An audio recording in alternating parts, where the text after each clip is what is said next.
Olá, pessoal. Meu nome é Estela, tenho 45 anos, sou supervisora escolar. E antes de contar como a minha vida desmoronou depois que meu marido passou em um concurso público, eu preciso começar pela minha infância. Inclusive, só um entre parênteses, se vocês ouvirem eu tomar alguma coisa, é porque eu estou com meu cafezinho aqui ao lado e ele me tranquiliza para contar tudo que eu tenho que contar para vocês.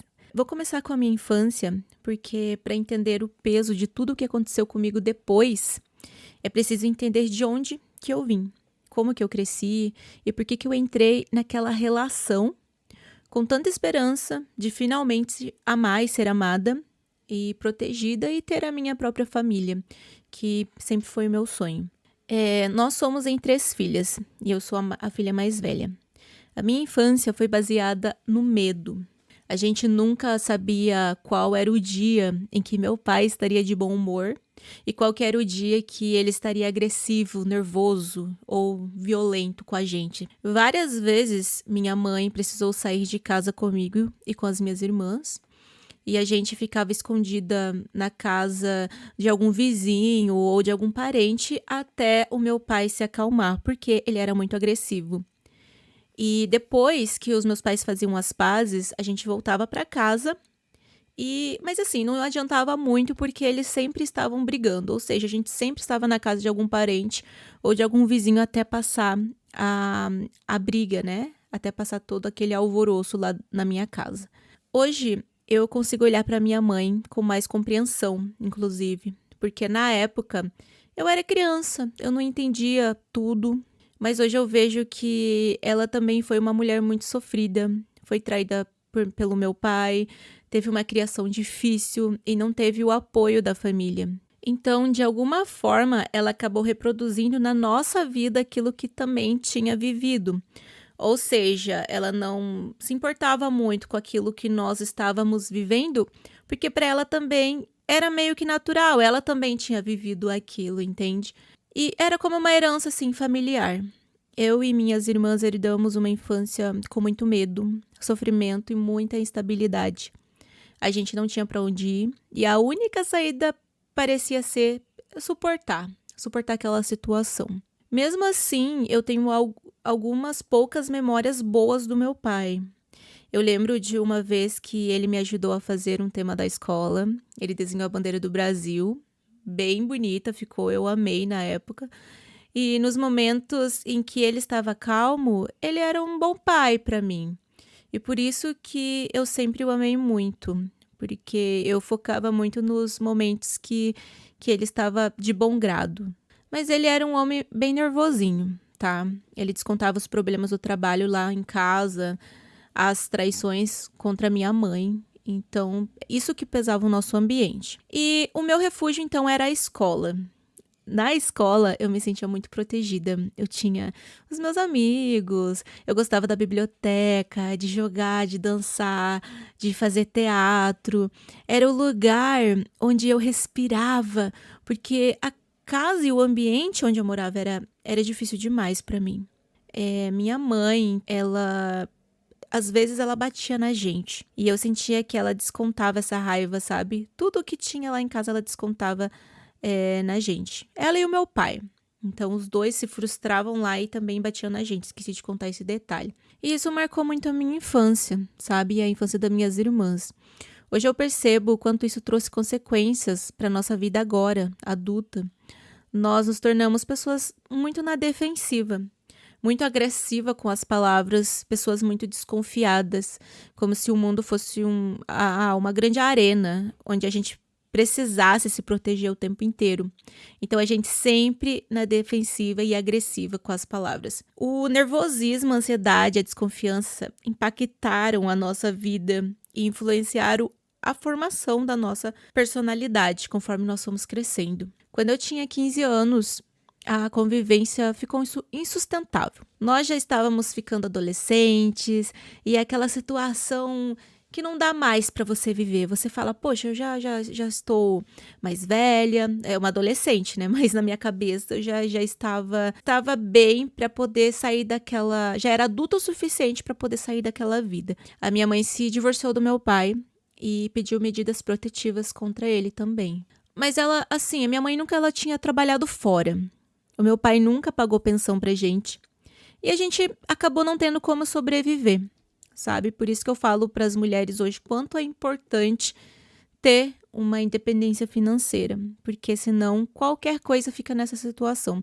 E vocês vão ver o que aconteceu também no futuro comigo, que eu vou contar para vocês. Mas vamos por parte. Como eu era a mais velha, eu fui morar em Santo Ângelo, que fica no Rio Grande do Sul, na casa de um tio meu.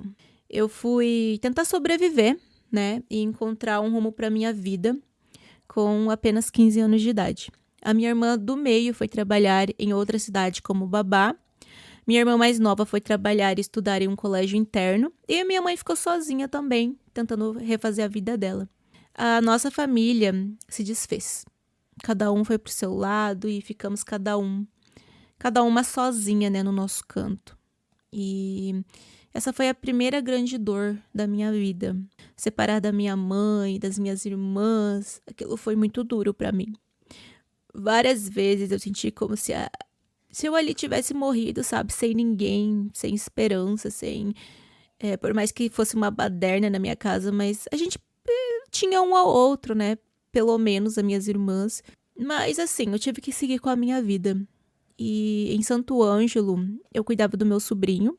Eu trabalhava e estudava. E, na verdade, eu não tive adolescência, né? Eu não vivi essa fase como uma menina normal, porque precisava trabalhar para me manter. E morar na casa dos outros não foi fácil para mim, de forma alguma. O meu tio não era bom, não era uma pessoa boa, sabe, para mim. Eu trabalhava muito e eu não recebia nada, assim, cuidando do meu sobrinho ou na casa. E às vezes eu não tinha nem roupa para ir para escola, mas eu não podia voltar para casa da minha mãe. Não tinha para onde eu ir naquele momento. E com o tempo, eu fui encontrando outros empregos, conhecendo a cidade, sabe? Eu voltei para a igreja. Eu ia na igreja, né, quando eu era criança, então eu sentia falta. Eu encontrei uma igreja, fui para a igreja. O meu tio não gostava, ele nem permitia que eu fosse, na verdade.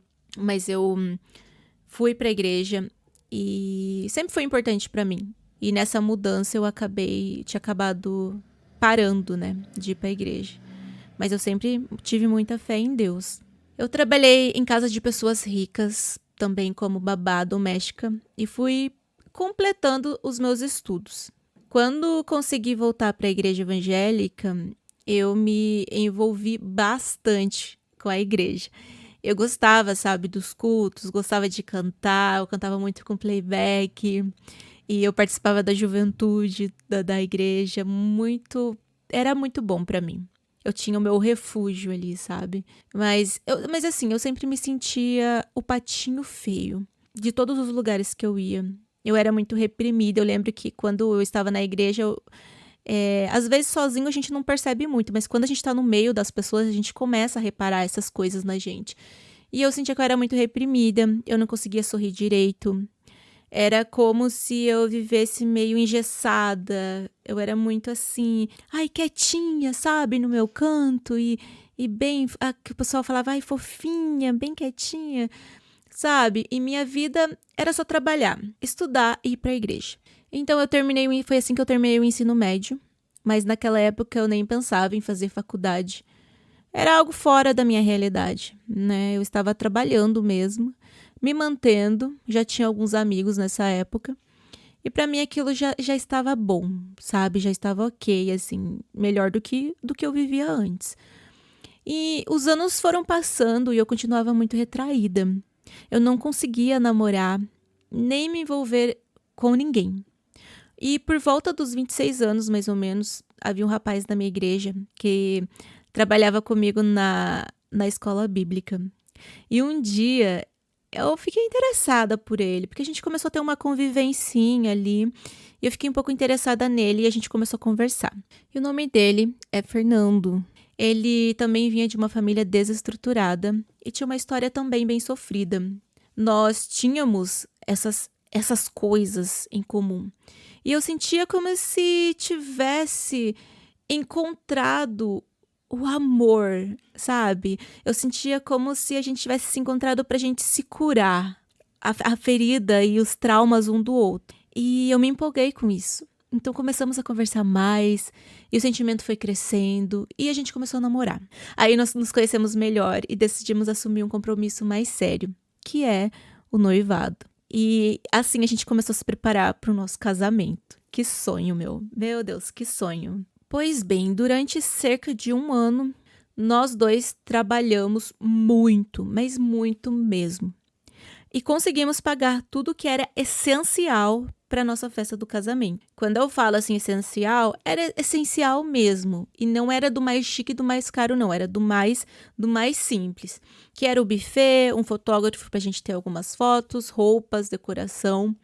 Né? Algumas pessoas da igreja também ajudaram com alguns trabalhos ali que eles puderam ofertar pra gente. Juntamos o dinheiro e pagamos tudo com muito, muito esforço mesmo. E naquele momento eu acreditava que eu estava num caminho de uma vida feliz. Uma vida a dois, uma família.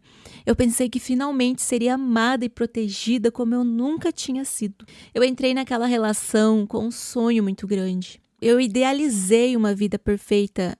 Não perfeita, mas assim, uma vida boa na minha cabeça. Por quê? Porque ele era calmo, ele era dócil, ele era inteligente. E eu me sentia muito sortuda por ter encontrado alguém como ele. Nós conversávamos muito. E eu gostava de ler, ele também. Eu tinha certeza que seria assim, um pra sempre. Eu e ele seria pra sempre. Nós dois éramos bem pobrinhos, tá? Então, conversamos muito sobre o nosso futuro. E principalmente sobre a área financeira, porque isso pesava a nossa vida. Era o que mais pesava pra gente. Eu morava na casa de outras pessoas, já não estava mais morando com meu tio há algum tempo.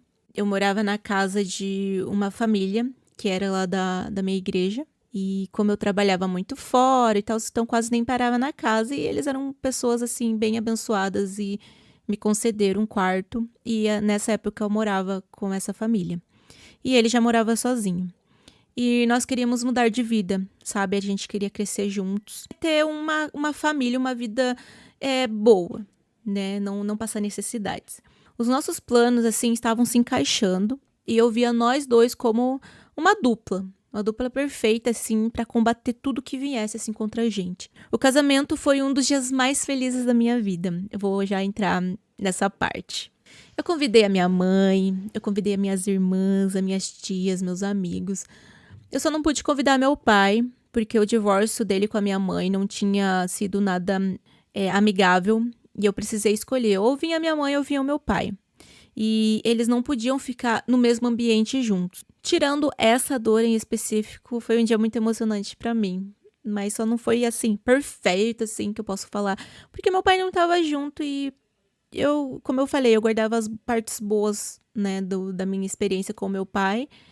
E eu queria que ele estivesse, mas, né, entre ele e a minha mãe, eu escolhi e preferi a minha mãe para ir no meu casamento. Bem, a família da igreja com quem eu morava estavam todos felizes também por mim. Todo mundo se arrumando, todo mundo bonito. Pela primeira vez na vida, com 28 anos, eu fui a um salão de beleza e eu me senti o centro das atenções, eu me senti muito importante, foi um dia muito emocionante pra mim. E eu praticamente nunca tinha namorado, né? Então eu quase nunca tinha sido tocada por um homem, tudo aquilo era tudo novo pra mim, né? E só o fato de alguém me abraçar já era algo assim, já sentia a borboleta no estômago, já era mágico. Então, eu estava vivendo aquela fase e pra mim estava sendo, assim, dias felizes. Quando eu vi a igreja, eu vi que ela estava linda, a cerimônia foi linda, foi tudo simples, mas assim, um simples lindo, sabe? E eu não sabia, mas o meu noivo, ele tinha preparado uma música surpresa pra cantar pra mim no casamento, porque ele cantava e também tocava violão muito bem. E foi como entrar em um sonho. Depois de tudo isso, a gente seguiu a nossa vida normalmente. Nós não tínhamos dinheiro para viajar. Então a gente ficou em casa mesmo, né, a nossa lua de mel. E aquela rotina de casa, de casal novo, sabe, casa nova, me fazia bem feliz. Assim, o fato de a gente comer junto, acordarmos juntos, dividir a vida, eu estava me sentindo uma pessoa feliz. Inclusive, um fato engraçado, a primeira vez que eu fui cozinhar para o meu marido, eu queimei a comida, eu fiquei muito nervosa, mas depois as coisas foram se ajeitando, mas isso acontece, né? A gente foi seguindo a vida. O simples, ele me fazia feliz, sabe? Arrumar a casa e trabalhar, saber que eu tinha um lar para voltar, saber que tinha alguém me esperando, alguém queria me buscar no trabalho. E pela primeira vez na minha vida, eu não me sentia sozinha no mundo. Aquela pessoa que eu era, que sofreu tudo aquilo, parece que o que eu estava vivendo ali, eu estava tranquila, sabe? Ele me respeitava, a gente conversava bastante. Então, eu estava como se eu tivesse um sonho, vivendo um sonho em comparação a tudo aquilo que eu já tinha vivido, né, na minha adolescência, na minha infância. A casa onde nós morávamos era da mãe dele. Era muito simples, 4 peças, sem forro. Era bem fria, ainda mais no inverno, né? Apertava bastante. Aí, um dia nós sentamos e eu olhei pra ele e perguntei assim: o que nós vamos fazer pra mudar de vida? Porque eu queria, assim, por mais que estivesse melhor do que eu estava antes, mas é claro que a gente sempre quer evoluir, né? Quer ter mais coisas. E ele respondeu assim: a gente vai estudar. Mas naquele momento eu fiquei um pouco assim triste, porque a verdade é que eu não queria estudar. Eu queria ser dona de casa. Nos meus planos, estudo para mim era algo muito fora da minha realidade. Então eu queria ser dona de casa, ter uma casa para cuidar, sabe? Ter filhos. E eu tinha mesmo concluído apenas o ensino médio. Eu não fazia parte dos meus planos fazer faculdade. O meu marido, ele trabalhava num quartel, meu ex-marido, né? Trabalhava no quartel, ele era soldado. E ele foi uma pessoa muito estudiosa, ele sempre continuava estudando para concursos, né? Ele focava muito nos concursos.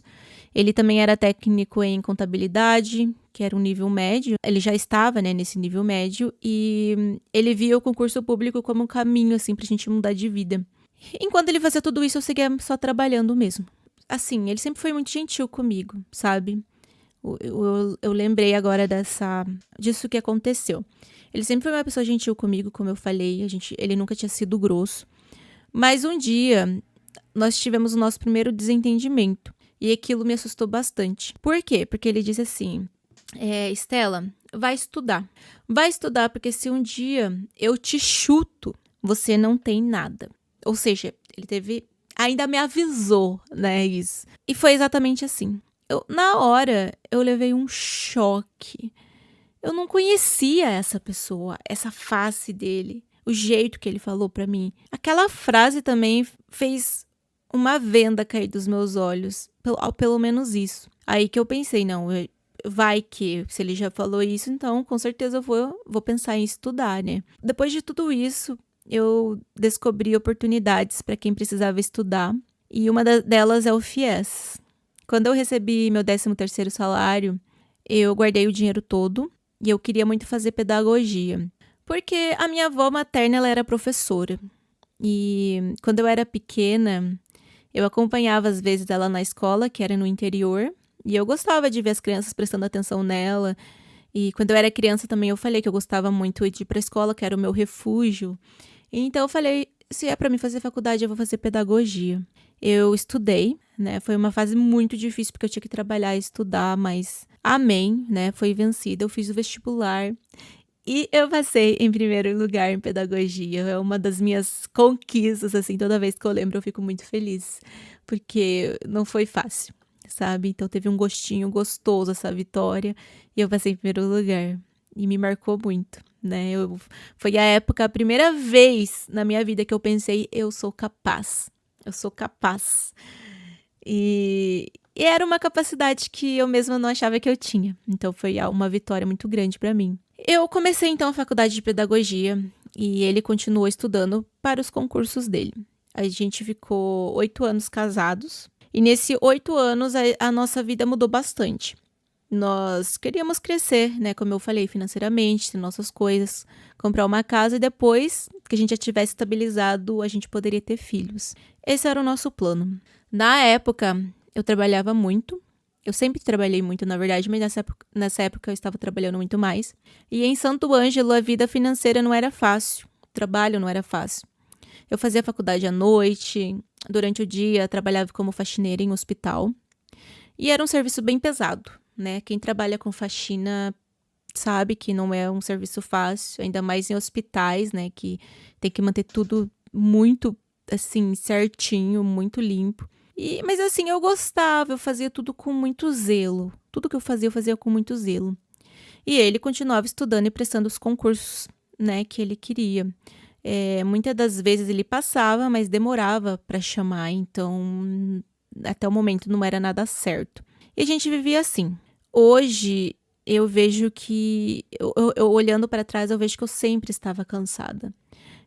Raramente a gente tinha um momento assim de lazer, o que hoje para mim é crucial. Sabe, eu trabalho, mas a gente tem que ter uma recompensa, né? Ter um momento de lazer, uma viagem, alguns passeios, sei lá, final de semana. E aquela época, assim, o que me marcou é que a gente queria tanto ter as coisas que a gente não tirava um momentinho, sei lá, para ir num shopping, para ir chupar um sorvete, sabe? Eu sempre estava cansada, sempre. No meu momento de folga, eu queria estar em casa dormindo, descansando. Mas assim, depois de 5 anos de casamento, nós compramos uma casa simples e conseguimos pagar, mas queríamos mais. A gente queria um apartamento. Então a gente vendeu essa casa e demos ela de entrada por um apartamento. Aí a gente fez um acordo. Ele pagaria a prestação do apartamento e eu ajudaria mais na manutenção da nossa casa. Só que a minha parte ficou muito pesada, né? Porque a casa não se mantém de uma vez só ao mercado e acabou, entendeu? Por quê? Porque eu fiquei com a parte da casa, mercado, contas e gás, né? Transporte para a faculdade e as coisas da faculdade, xerox, inscrição para alguma palestra que a gente tinha que participar, roupa, comida, essas coisas assim do dia a dia. Então pesava mais sobre mim. Graças a Deus que eu tinha o FIES, né? Mas mesmo assim era difícil. Mesmo assim tinha que desembolsar, né? Todo esse dinheiro. E ele não, ele só tinha que pagar a prestação do apartamento. Então eu acho que eu não fiz um bom negócio, né? Se for pensar bem. Mas enfim, assim, no hospital eu trabalhava 6 horas, certo? Além disso, alguns médicos e enfermeiros, eles viam que eu trabalhava bem, então precisava de alguém para trabalhar na casa deles, eles também me chamavam. Porque eu era de confiança, eles já me conheciam ali do hospital. Então sempre aparecia mais serviços assim para eu fazer na casa deles. E eu trabalhava muito, né, para conseguir manter a minha parte desse acordo que eu fiz com meu ex-marido. Hoje, como eu falei, eu vejo que eu me prejudiquei mesmo. Ele ficava mais tranquilo do que eu. E parece que eu me descabelava mais, assim, para fazer as coisas do que ele. E ele não me ajudava, sabe? Se sobrava algum dinheiro do salário dele, ele nunca dizia assim: você precisa de alguma ajuda, quer que eu pague tal coisa? Não. Para ele era só a parcela lá e pronto. Hoje eu entendo que havia muito egoísmo ali da parte dele, mas na época eu não enxergava essas coisas. Eu era feliz, assim, por ter a minha casa, meu marido, minha rotina, ter trabalho, pelo menos, né? Ele não me maltratava, ninguém me maltratava. Eu achava que eu estava fazendo a coisa certa, assim, na época. E eu gostava, assim, de cuidar da minha casa. E eu não deixava nada sujo, eu mantinha tudo em ordem. Gostava de arrumar a casa, ver bonita, final de semana fazer um docinho ali em casa mesmo, pra gente comer, sobremesa. Pra mim, aquilo era como se fosse uma forma de felicidade. Mas com o tempo, nós viramos assim praticamente sócios. A gente trabalhava para manter o que tínhamos e conquistar, né, algo a mais. A gente não brigava praticamente. A gente conversava bastante. Mas assim, a paixão de marido e mulher já não era lá essas coisas. Foi esfriando muito. E o cansaço, né, como eu falei, entrou também no meio da nossa relação. E terminar uma faculdade foi muito mais difícil para mim do que começar. Tudo parece que encarretou ali. E depois vieram os estágios, trabalhos, monografia. E muitas das vezes eu via todas as luzes do condomínio apagadas, todo mundo dormindo e eu ainda estava no computador, né, fazendo meus trabalhos e estudando. Ou seja, Eu consegui o meu diploma literalmente com muito esforço. O meu marido, então, meu ex-marido, né? Eu fico falando marido. O meu ex-marido, ele passou no concurso da Polícia Rodoviária Estadual. Ele cumpriu todas as etapas, mas não havia vaga na nossa região. Então, precisava escolher entre ele ir para a Serra Gaúcha e a região metropolitana.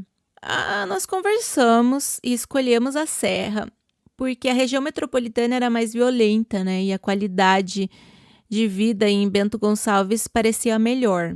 Em 2014, eu estava no fim da minha faculdade.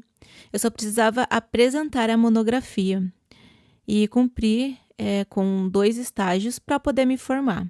Eu já estava exausta, mas eu precisava terminar naquele ano, porque o financiamento do meu FIES também era só até aquele ano.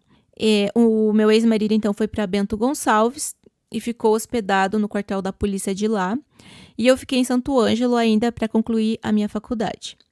Não valia a pena trocar de universidade naquele momento, porque teria que se adaptar às matérias, e eu já não tinha mais forças para isso, sabe? Eu já estava exausta e eu falei, deixa eu seguir reto aqui mesmo, não ter dor de cabeça, já termino, daí a gente já se encontra. E nós sempre tínhamos funcionado como uma dupla, sabe? Batman e Robin. E então a gente combinou assim. Ele foi primeiro, né? Eu ia terminar a faculdade, depois eu me mudaria para onde ele estava. Nós nos víamos todos os fins de semana e conversávamos por telefone também, praticamente todas as noites. Quando eu chegava da faculdade e eu não percebia assim nenhuma mudança nele, até então estava tudo normal. E beleza, eu me formei em janeiro de 2015. Eu preparei minha mudança e fui para Bento Gonçalves, né, para viver com meu marido normalmente, cheia de sonhos. Nossa, eu falei quando a gente vai mudar de casa, né? Eu não sei vocês, mas eu sempre pensei assim, eu mudar de casa, vida nova, vida nova. Então eu fui morar com ele lá. E eu sentia muita saudade dele. Eu sofria em Santo Ângelo, indo para a faculdade sozinha, voltando para casa sozinha, porque eu já estava acostumada a uma vida com ele. Então eu pensava que aquela fase difícil tinha acabado, ficou para trás. E na minha cabeça agora, eu estava chegando a uma cidade linda, já estava formada, um sonho para mim, nunca pensei. Pronta para conseguir um emprego, dar aula, ser uma boa professora, sabe? Viver com meu marido, que agora também era concursado, ganhava melhor. Então a gente já poderia ter um filho. Então eu estava assim muito animada, né? E como eu sempre falo, eu sempre comparava com a minha vida que eu tinha antes e aonde nós estávamos chegando, né, como casal. E eu achava que a vida iria seguir assim. Mas foi só eu chegar em Bento Gonçalves para ele mudar comigo. Assim, parecia outra pessoa, não era a mesma pessoa que eu conhecia. Ele já não sentava para fazer as refeições comigo. Tipo assim, eu não entendo a mudança tão radical, porque ele não ficou tanto tempo assim longe de mim. A gente passou alguns meses, né, até a minha formatura e tudo mais, mas não ficou tanto tempo assim. Mas já foi suficiente para ele mudar. Antes nós dormíamos abraçado, mas ele já não me abraçava mais, não conversava mais, assim como era antes. E eu estava com meu marido dentro de casa, mas eu me sentia muito sozinha, assim, do mesmo jeito. E eu comecei a sentir um peso no coração. Sabe quando você sente que algo não está certo? Está algo errado, não tá normal. E eu não contei nada para minha família, porque eu não queria preocupar ninguém. E eu pensava que talvez fosse o trabalho dele, né? O trabalho novo também, a adaptação na cidade nova. Achava que com o tempo as coisas iam voltando ao normal. Então eu decidi relevar, né, as coisas, esperar por um tempinho para ver como que tudo ia acontecer. Mas as coisas não voltaram ao normal. Eu queria conversar, sabe, entender o que estava acontecendo. Assim, ele parecia que não tinha essa disposição, essa calmaria como ele era antes para me ouvir.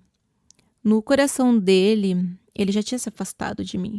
Ele também se afastou da igreja. Ele não queria mais ir na igreja comigo. Nós viramos 2 pessoas de mundos diferentes dentro do mesmo apartamento.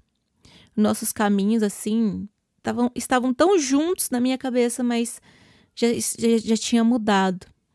E ele não parecia querer se readaptar, sabe, de fazer alguma coisa para isso mudar. Então, em meados de julho de 2015, já não dava mais pra gente viver junto. Ele não vinha pra casa pra dormir, desligava o telefone, eu não sabia onde que ele estava. Eu estava numa cidade onde não conhecia ninguém, não conhecia nada, né, uma cidade nova. E se eu quisesse ir ao mercado, eu precisava pedir ajuda ou ir sozinha, porque ele não me levava mais. Mesmo tendo um carro novinho na garagem, já não era a mesma coisa. E eu comecei assim, a sofrer calada. Eu passei a pressionar, porque eu queria saber o que estava acontecendo, né? Eu fiquei um tempo calada, mas depois eu comecei a pressionar. Eu perguntava se ele tinha me levado para Bento Gonçalves para fazer aquilo comigo, porque eu fui para lá, para aquela cidade, por causa dele, né? Porque ele pegou o trabalho nessa cidade. Até que, de tanto eu insistir, um dia ele abriu o jogo comigo. Ele disse que não me amava mais, disse que tinha conhecido outro mundo e que eu não fazia parte desse mundo.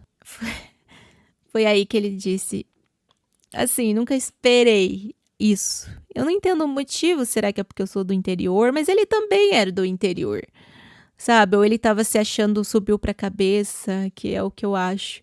Mas ele disse que tinha vergonha de mim. Ele falou assim, mais ou menos assim, a faculdade e aquele trabalho pesado te destruíram. Ou seja, ele quis dizer que eu estava destruída, né? Porque eu trabalhei demais. E você sabe, quando a gente trabalha, vai criando olheiras, enfim, nossa pele tem que estar sempre cuidada, porque senão vai se desgastando também. E ele quis dizer que eu estava destruída, desgastada, ou seja, feia, né?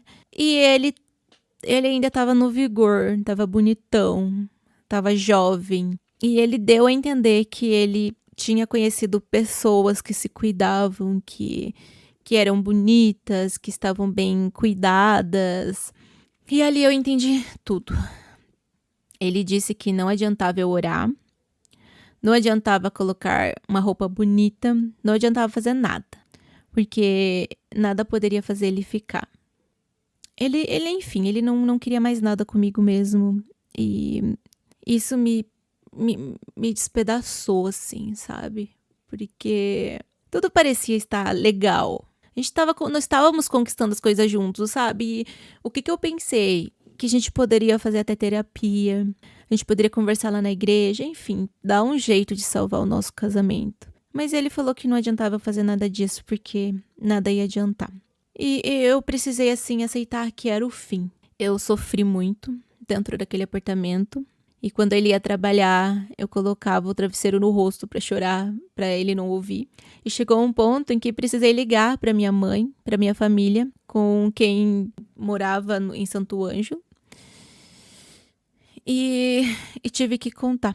E eu entrei, porque eu entrei muito em desespero. Eu pensava, ele me tirou da cidade que eu amava, do meu emprego, dos meus amigos, da minha vida, né, que eu tinha lá. Porque eu já tinha amigos lá. E o nosso apartamento em Santo Ângelo já tinha sido vendido, porque queríamos comprar um outro em Bento Gonçalves. E hoje eu penso que talvez ele já tivesse planejado tudo isso. Talvez tenha me levado para longe, porque se eu estivesse em Santo Ângelo, as pessoas me conheciam e fariam alguma coisa, sei lá, para me ajudar. E eu não queria perder a minha família, eu não queria ficar sozinha de novo no mundo. E eu chorava muito. E ele não suportava me ver chorando. Ele não queria que eu chorasse, sabe? Ele achava isso estressante, isso irritante. Ficava, fica só chorando, não vai adiantar nada. Fica chorando, você tem que entender que não é a mesma coisa, que acabou, não sei o quê. Então começou assim na minha vida uma situação que eu nunca imaginei viver. Desde que eu saí da casa da minha mãe com 15 anos, ninguém nunca tinha batido em mim. E um dia ele me deu uma bofetada. Ele me jogou assim contra a parede, porque ele não queria que eu chorasse, porque eu chorava muito naquela época. E outro dia quase quebrou meu pescoço em cima da cama. E quando aquilo começou, eu disse: basta, você não vai bater em mim. Se quiser pegar suas coisas, pega e vai embora. Vai, some daqui, porque eu não quero que você faça isso. Você não vai bater em mim. Isso foi numa sexta-feira, eu lembro. E nós já estávamos dormindo assim, em quartos separados. E no sábado pela manhã, quando eu acordei e ele não estava mais em casa, quando eu olhei o guarda-roupa vazio, eu chorei tanto que parecia que meu coração tinha sido rasgado ao meio. E ele foi o homem que mais amei. Eu acho que foi o único homem que eu amei assim na minha vida. Aquilo foi o meu mundo desmoronando. Eu estava completamente perdida, sozinha, numa cidade onde eu não conhecia ninguém.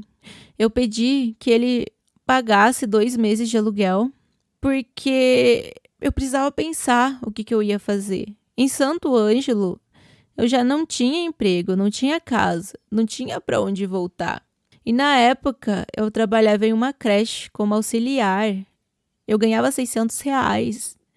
Eu não estava fazendo contratos para professor. Eu nem sabia onde ir para tentar um contrato desse, porque tudo ainda da minha formação era tudo novo. E eu pensava, poxa, com R$ 600, como é que eu vou viver nessa cidade? Aí eu entrei em depressão, só chorava, não conseguia sorrir, eu regredi muito. Voltei a ser aquela adolescente fechada e retraída. E algumas pessoas do prédio me ajudaram a alugar um apartamento. Eu arrumei outro trabalho e eu tentei seguir em frente. Mas eu estava tão mal que eu não conseguia me firmar em emprego nenhum. A minha mente parecia que estava meio congelada. As pessoas me chamavam, eu não escutava, eu estava muito assim, fora de mim, sabe? Tentando entender o que tinha acontecido e o que eu ia fazer da minha vida. Eu não dormia à noite e durante o dia eu não conseguia me concentrar. Eu precisei tomar alguns remédios também para dormir e outros para conseguir funcionar durante o dia. Enquanto isso, ele já tinha contratado uma advogada para o nosso divórcio. Ele queria se livrar de mim rápido, já estava tudo, parece que estava tudo no esquema já. E eu me senti um peso para ele. Sabe quando a pessoa tá do lado da outra e ela sai, faz aquele empurra, sai daqui. Eu já estava me sentindo como se fosse isso para ele. E em julho de 2015, nós já estávamos divorciados. Eu me vi sozinha, tirei a aliança do dedo e tentei aceitar que acabou, entendeu? Que era o fim. Mas o meu coração ainda tinha esperança de uma volta. E eu pedi muito a Deus. Eu fiquei em Bento Gonçalves, mesmo sendo uma cidade cara. Eu tive que dividir apartamento, né, com outra pessoa, o que foi muito difícil para mim. Ele vendeu nosso apartamento em Santo Ângelo, pagou o que faltava do financiamento, quitou as dívidas e sobrou R$ 10.000 para cada um. Mas como eu não conseguia me firmar em emprego, aquele dinheiro assim acabou muito rápido para mim. Eu cheguei a pensar que iria morar debaixo até da ponte. Olha só que pensamento. Eu não sabia o que fazer. De fato, da minha vida. Eu estava assim desiludida. Eu estava assim sem rumo. Foram 2 anos rastejando, chorando, sofrendo. 2 anos assim cinzentos para mim.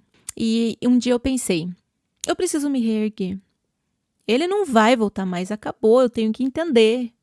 Acabou. E eu escolhi ficar em Bento Gonçalves mesmo, apesar de ter sido o lugar onde a minha vida desmoronou. Eu pensei, foi aqui que tudo acabou, então é aqui que eu vou me levantar também. Se eu voltasse para Santo Ângelo, teria que enfrentar as lembranças, os amigos que a gente tinha em comum. Tudo que um dia tinha sido nosso, eu precisava começar uma vida nova. Não foi fácil. Houve dias em que eu fiquei na casa dos outros de favor. Houve dias em que eu tinha vontade de tomar água mineral com gás e não tinha dinheiro. Quando eu olhava para o quarto onde eu morava, para o guarda-roupa, assim, porta, que nem era meu, eu lembrava da vida que eu tinha perdido. Tive que me desfazer dos meus móveis, das minhas coisas, de tudo. Aquilo fazia meu coração sangrar demais. Mas eu precisava continuar. Eu era jovem e precisava encontrar um motivo para viver. Então eu comecei a estudar de novo.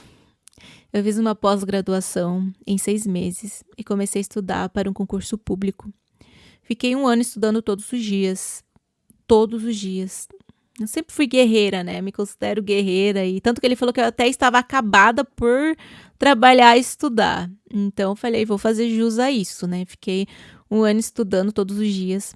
porque eu pensava também que o concurso para o magistério seria a única forma de recuperar a minha dignidade, pagar um apartamento sozinha, ter minhas coisas e voltar a ter um plano de saúde, que eu também tinha perdido. Ele tinha me tirado muitas coisas. A minha casa, a minha cidade, minha segurança, meu casamento, meu plano de saúde. E eu fiquei só com 2 malas mesmo naquela cidade. Eu lembro de um sábado em que eu estava no quarto estudando. Eu olhei pela janela e vi um céu azul bem lindo. E deu vontade de sair para passear, dar uma volta. Mas daí eu pensei, não, eu vou ficar estudando. E eu fiquei. Eu comecei então a fazer concursos em várias cidades, onde tinha concurso. E eu colocava a mochila nas costas, pagava um hotel e ia fazer a prova. Eu passei em vários concursos. Eu fiz também o concurso de Bento Gonçalves, mas pensei que não me chamariam ali. Foi o último concurso que eu fiz e o primeiro que me chamou. Eu assumi a minha vaga de professora em uma escola municipal. Até aquele dia, eu só tinha chorado de tristeza. Nunca tinha chorado de alegria. Quando eu coloquei os pés naquela escola para assumir minha vaga, depois de tudo que eu tinha vivido, eu pensei, agora minha vida vai mudar. Agora é a minha vez. E com o tempo, eu entendi que a falta de perdão, a raiva e a amargura precisam sair de dentro da gente. Porque é como tomar veneno esperando que a outra pessoa morra. Na época da pandemia, eu não tinha mais contato nenhum com meu ex-marido. Não sabia onde ele morava, não sabia nada da vida dele. Até que um domingo, às 7 da manhã, ele me ligou. Quando eu vi a chamada, eu pensei assim, meu Deus, deve ter morrido alguém da família, alguma coisa aconteceu? A gente não conversava. E eu atendi. E ele contou que ele estava casado novamente e feliz, mas que a esposa dele estava com câncer de mama. Com a pandemia, tudo estava fechado, o estado dela tinha agravado e ele achou que fosse perdê-la. E eu perguntei, mas por que você está me ligando? Por que você está ligando para mim? E ele respondeu assim, em primeiro lugar, eu quero te pedir perdão pelo que eu te fiz. Eu fui um canalha. Tu não merecia o que eu te fiz. Tu merece achar uma pessoa boa e ser feliz. Era isso que eu precisava ouvir. Eu queria que ele reconhecesse que não precisava ter me maltratado. Se queria seguir a vida dele, poderia ter ido, mas não precisava ter batido em mim, me humilhado, me destruído com as palavras. E quando ele pediu perdão, eu também pedi perdão a ele, porque certamente eu também tive as minhas falhas. Nós nos perdoamos naquela manhã. Foi algo muito inesperado que aconteceu naquele dia. Quando eu liberei o perdão, eu senti a minha vida tão leve. Eu também não queria carregar aquele peso. E eu ainda carregava, o tempo tinha passado e eu ainda estava com aquele peso em mim. E ele pediu que eu orasse pela esposa dele. E eu entendi que ela não destruiu o nosso casamento. Ela era outra pessoa, uma pessoa que não tinha culpa de nada. E ele estava com medo de perdê-la. E eu falei que eu ia orar.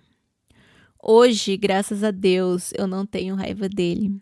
Eu orei por ela e desejo que Deus abençoe a caminhada deles, né? Porque a gente só deseja aquilo que tem dentro de nós.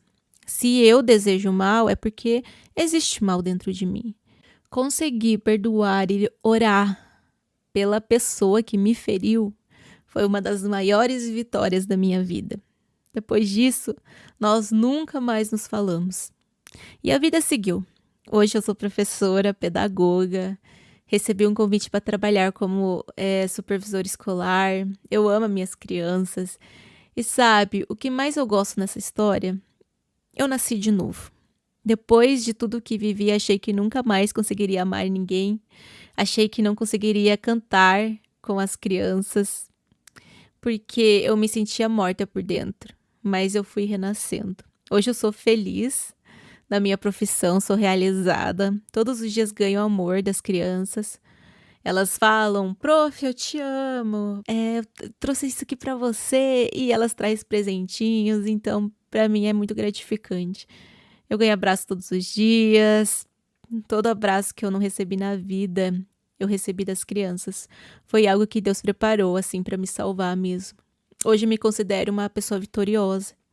Depois que assumi, o concurso, muitas portas se abriram para mim. Eu consegui alugar um apartamento, mobiliar minha casa, recuperar minha dignidade. Hoje eu posso entrar numa loja e comprar uma roupa, um brinco, alguma coisa para mim porque eu mereço. Aprendi através da dor mesmo que eu sou importante.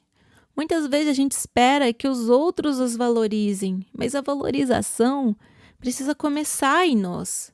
Hoje eu não vejo mais um dia de cinza, hoje eu vejo o céu azul. Eu amo estar na minha casa, olhando cada almofadinha, cada coisinha que eu tenho, assim, com muita gratidão a Deus. Hoje eu também olho de outro jeito para as mulheres que sofrem. Antes eu não tinha essa compaixão. Eu achava que, porque eu estava casada e minha vida estava bem, eu não precisava olhar para isso, sabe, para a dor do outro. Por mais que eu fosse também cristã e tudo mais, mas eu não pensava nisso, sabe? E hoje eu entendo que Deus tem uma missão para mim, ajudar outras mulheres a se reerguerem. E às vezes, caminhando na rua, eu vejo uma mulher e tento oferecer uma palavra boa. Esses dias eu vi uma senhora tão bonita e eu disse assim: Nossa, como a senhora está linda hoje. E ela abriu um sorriso assim para mim. E eu acho que essa é a minha missão, incentivar outras mulheres, ajudar, ser luz de alguma forma. E quando eu vi mulheres contando suas histórias, eu percebi que eu também queria ser ouvida, porque durante muito tempo ninguém me ouvia de verdade. Minha família, sem fazer por mal, sempre achou: a Estela trabalha, a Estela é da igreja, a Estela é forte, por tudo que eu passei. Mas as pessoas fortes também precisam de abraço, também precisam de ajuda. Todos nós precisamos de uma rede de apoio. Naquela época, mulheres estranhas me ajudaram muito. Hoje eu quero ser esse tipo de mulher para alguém. A pessoa que eu mais amei não deu valor para mim, mas eu entendi que quem precisa se valorizar sou eu. Eu aprendi uma coisa importante também. Ficar com o homem no momento ruim da vida dele não significa que no momento bom ele vai ficar com você. Eu quero que todas as mulheres que ouvirem a minha história tenham muita fé em Deus e em si mesma. A fé é o que nos sustenta. A fé em Deus e a fé no que eu podia fazer me trouxeram até aqui. Hoje eu me sinto vitoriosa, não porque eu tenho um apartamento ou roupa bonita ou coisas materiais, mas porque eu aprendi a gostar de viver. E sou grata a Deus. Houve momentos em que eu pensei que era o fim para mim. Houve momentos em que eu quis morrer.